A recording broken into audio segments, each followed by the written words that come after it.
Yo, what's up mga kateki and welcome back again sa aking channel. So today's video ay magre-restore tayo ng PC or personal computer. Yan.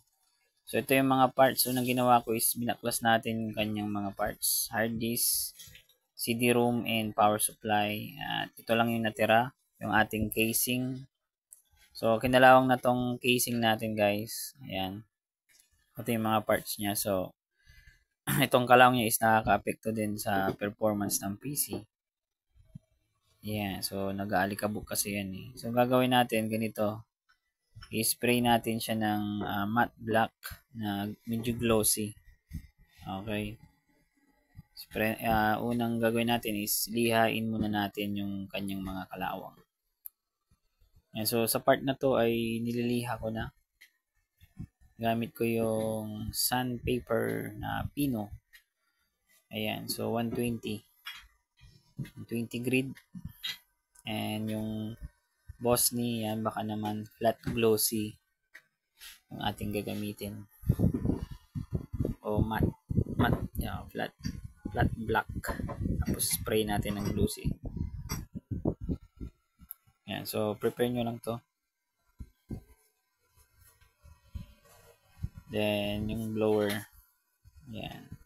Para matanggal talaga yung alikabok. Tapos yung mga kalawang ay hindi magdikit-dikit sa bakal. Ayan. So fast forward natin to guys. So ayan guys, kususunan natin mabuti yung mga kalawang sa mga sulok-sulok.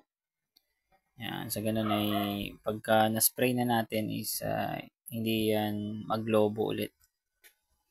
Ayan, so pati itong mga hindi kinalawang kailangan natin kuskusin yan para yung pintura is kumapit. Ayan, hindi basa-basa matanggal o makuskus.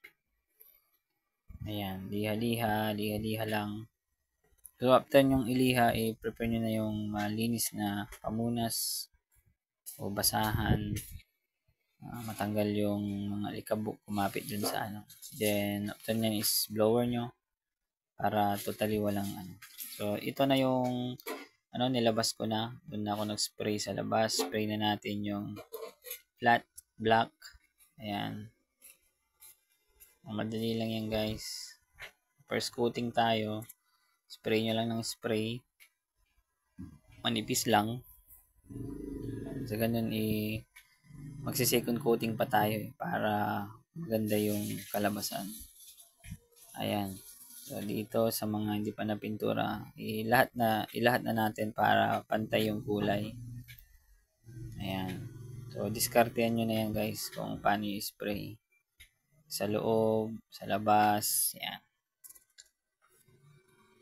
What's up guys? Yan, so after natin ma-spray ng first and second coat, ayan, ito na yung result ng ating spray. So hindi ko na napakita kung paano ko nilagay yung kanyang ibang body.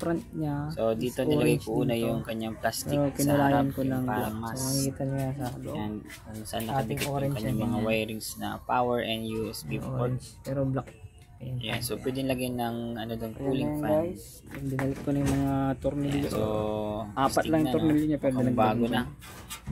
And kabit ko na yung power supply mamaya. Lang yung ginamit ko dyan. So hindi ko na replace yung nalagyan dating ng motherboard glossy matte kasi naubusan na pala ako. So ito yung kanyang motherboard. Babalik natin dyan sa loob. Ayan. So andyan rin yung mga parts niya. Ito yung guys, yung dating motherboard niya. Ito yung isang board so, na mini board siya. Pero mataas yung ano niya processor. So isang board medyo may tama. So papalitan natin. So ito lang yung binigay sa atin. So mga gustong pagawa pala ng PC, hindi niya na kinuha. O computer, nag-home service po kami. And pwede rin po dito gawin sa kong backup yung hard disk.